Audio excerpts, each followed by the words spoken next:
समझने की जिज्ञासा इंसानों में पहले भी थी और आज भी है और आगे भी रहेगी। यही जिज्ञासा भारत के चंद्रयान मिशन का मूल आधार है। इसी जिज्ञासा को शांत करने के लिए इसरो ने चंद्रयान 3 को चांद पर भेजा है। चंद्रमा के बारे में काफी कुछ खोज लिया गया है, लेकिन अभी भी ऐसे तमाम रहस्य छिपे हुए हैं जिसके बारे में हमें नहीं पता है। उन्हीं जानकारियों को चांद पर पहुंचा भारत का विक्रम लैंडर और प्रज्ञान रोवर देने वाला है।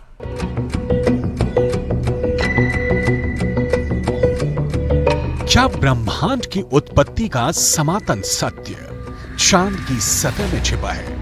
क्या चांद के धरातल का विश्लेषण ब्रह्मांड की अबूझ पहेली को सुलझाने का प्रवेश द्वार है? क्या धरती पर मौजूद जल, जंगल, जमीन, फूल और खुशबू का तार चंद्रमा के इस वीरान संसार से भी जुड़ता है? चांद पर पानी की खोज के बाद भारतीय अंतरिक्ष अनुसंधान संगठन यानी इसरो अब चांद पर जमी बर्फ का विश्लेषण करने में जुटा है। चांद की सतह की बनावट को समझने में लगा है। अभी तक चंद्रमा से जुड़ी कई हैरान कर देने वाली जानकारियां सामने आई हैं। दावा किया जाता है कि चंद्रमा की मिट्टी में कई तरह के खनिज हैं और यही वजह है कि चांद पर पहुंचने के लिए तमाम देशों में होड़ लगी है। चांद की सतह पर पानी होने के भी सबूत मिल चुके हैं। वैज्ञानिकों का मानना है कि चांद पर जीवन के सबूत भी मिल सकते हैं। अंतरिक्ष में चंद्रमा धरती का सबसे करीबी पड़ोसी है। पिछले 6 दशकों में इंसानों ने 100 से भी अधिक मून मिशन को अंजाम दिया है। सभी मिशन को कामयाबी नहीं मिली, लेकिन इन मिशन ने चांद को सबसे ज्यादा खोजा जाने वाला स्थान जरूर बना दिया। बावजूद इसके चंद्रमा हमारे लिए आज भी रहस्य बना हुआ है, क्योंकि उसके दक्षिणी छोर की पूरी सच्चाई से दुनिया अब तक अनजान है। We are looking for very exciting 14 days from now for Chandrayaan 3, and as Honorable Prime Minister has mentioned, it is not Chandrayaan 3 alone, it is for future scientific exploratory missions. This is the beginning of a golden era. विज्ञान कहता है कि चांद पर मिट्टी है, चांद पर पानी है। सवाल है कि अगर वहां मिट्टी भी है और पानी भी है तो जिंदगानी क्यों नहीं? क्या भारत का चंद्रयान 3 इस सवाल का जवाब पता करने वाला है? चंद्रमा पृथ्वी के चारों ओर चक्कर लगाता है, लेकिन हमें चांद का एक ही हिस्सा दिखाई देता है। चांद का दूसरा हिस्सा धरती से दिखाई नहीं देता। इसे चांद की डार्क साइड कहते हैं, जिसे धरती से देखना मुमकिन नहीं है। चंद्रमा का जो हिस्सा हमें धरती से नजर नहीं आता उसे वैज्ञानिकों ने चांद का डार्क साइड नाम दिया है। इसे डार्क साइड के अलावा फार साइड भी कहा जाता है। भारत के चंद्रयान 3 मिशन का मकसद भी इसी डार्क साइड पर रोशनी डालना है। यह डार्क साइड है चंद्रमा का दक्षिणी ध्रुव, जहां चंद्रयान 3 के लैंडर ने सॉफ्ट लैंडिंग कर इतिहास रच दिया है। चंद्रयान 3 का विक्रम लैंडर चांद के दक्षिणी ध्रुव पर उतरा है। चंद्रमा का यह हिस्सा उसका सबसे ठंडा इलाका है, क्योंकि यहाँ सूरज की रोशनी बहुत कम पहुंचती है। सूरज की किरण तिरछी पड़ने की वजह से चांद के दक्षिणी ध्रुव के ज्यादातर हिस्सों पर काफी अंधेरा रहता है।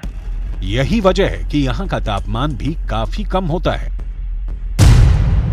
अमेरिकी स्पेस एजेंसी नासा की एक रिपोर्ट के मुताबिक दक्षिणी ध्रुव के कुछ हिस्सों पर सूरज की रोशनी आती है। जहां सूरज का प्रकाश पहुंचता है, वहां का तापमान करीब 54 डिग्री सेल्सियस रहता है। लेकिन चांद के दक्षिणी ध्रुव के ज्यादातर हिस्सों पर सूरज की रोशनी नहीं पड़ती और इस वजह से वहां का तापमान -248 डिग्री सेल्सियस तक पहुंच जाता है।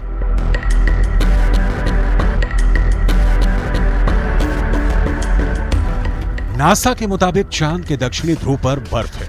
बर्फ के साथ दूसरे कई प्राकृतिक संसाधन भी हो सकते हैं। साल 1998 में नासा ने मून मिशन के तहत यह बताया था कि दक्षिणी ध्रुव पर हाइड्रोजन है। नासा का दावा है कि अधिक मात्रा में हाइड्रोजन होने की वजह से वहां बर्फ की संभावना है। इसके अलावा चांद के दक्षिणी ध्रुव पर बड़े-बड़े पहाड़ और कई गड्ढे हैं। चंद्रमा पर नजर रखने वाले वैज्ञानिकों की माने तो चांद के दक्षिणी सतह पर कई सारे गड्ढे ऐसे भी हैं जहां अरबों साल से सूरज की रोशनी नहीं पड़ी है। ऐसे में चंद्रयान 3 का चंद्रमा के ऐसे इलाके में जाना और जानकारी जुटाना अब तक के हुए सभी मून मिशन के बीच मील का पत्थर जैसा है और स्पेस साइंस की दुनिया में यह ऐसा करिश्मा है जिसे अभी तक कोई देश नहीं कर सका था। चांद के दक्षिणी ध्रुव वाले हिस्से में बड़े बड़े क्रेटर हैं, जिन्हें आम बोलचाल की भाषा में गड्ढा कहा जाता है। ज्यादातर गड्ढे ऐसे हैं जहां अरबों साल से अंधेरा है। अमेरिका के नासा के मुताबिक घुप अंधेरे के बीच यहां बर्फ का जमाव हो सकता है। अंदाजा ये भी है कि चांद के दक्षिणी ध्रुव पर अरबों सालों से पानी बर्फ के रूप में जमा हो सकता है, जिसके अध्ययन से सौर मंडल से जुड़े और भी कई रहस्य खुल सकते हैं।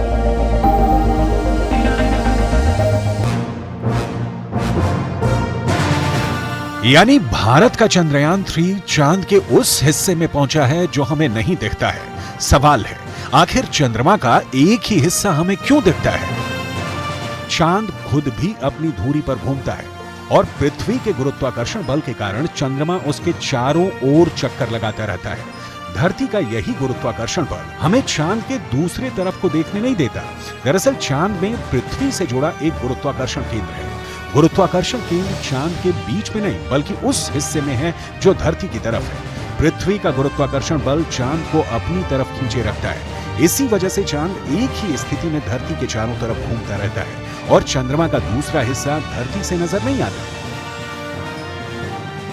धरती से 3,84,000 किलोमीटर की दूरी तय करके चांद पर पहुंचा विक्रम लैंडर चांद के उस दक्षिणी ध्रुव के तिलिस्म को तोड़ने वाला है। इसरो के मुताबिक चंद्रयान 3 के 3 अहम मकसद है। पहला, विक्रम लैंडर की चांद के दक्षिणी सतह पर सुरक्षित और सॉफ्ट लैंडिंग।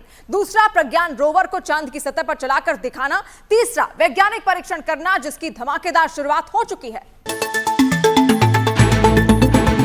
चंद्रमा के रहस्यों की खोज में सबसे पहली कामयाबी 1959 में तब के सोवियत संघ को मिली थी, जो अब रूस के नाम से जाना जाता है।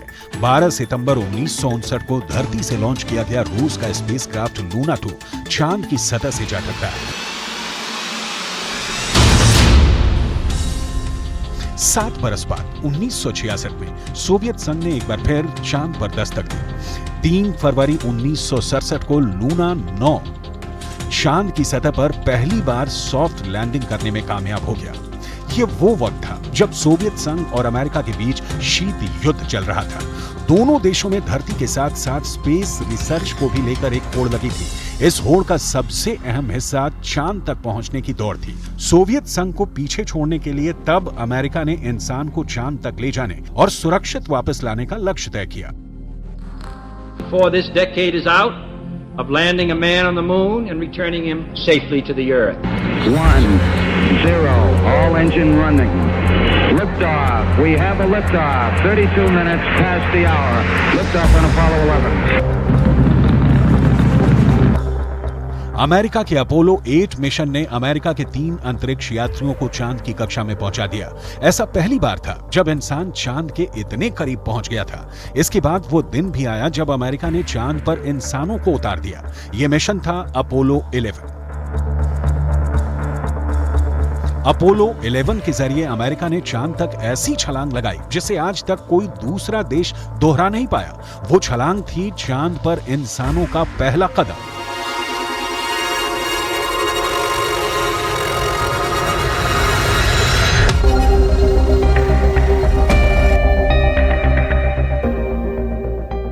जुलाई 1969 को अमेरिका के अंतरिक्ष यात्री नील आर्मस्ट्रॉन्ग चंद्रमा पर पैर रखने वाले पहले इंसान बने थे।